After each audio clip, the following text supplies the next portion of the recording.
মাঝখানে 34 মাইল নামে শালবাগান।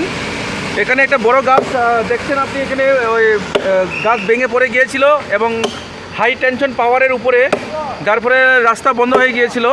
তো খবর পেয়ে সঙ্গে সঙ্গে আসার পর ওই লোকাল পাবলিক দেখুন ওই কুড়াল দিয়ে কাটছে, কোনো মতে রাস্তা আমরা পরিষ্কার করে দিতে পেরেছি।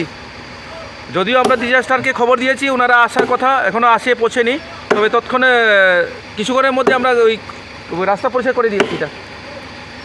ঠিক আছে।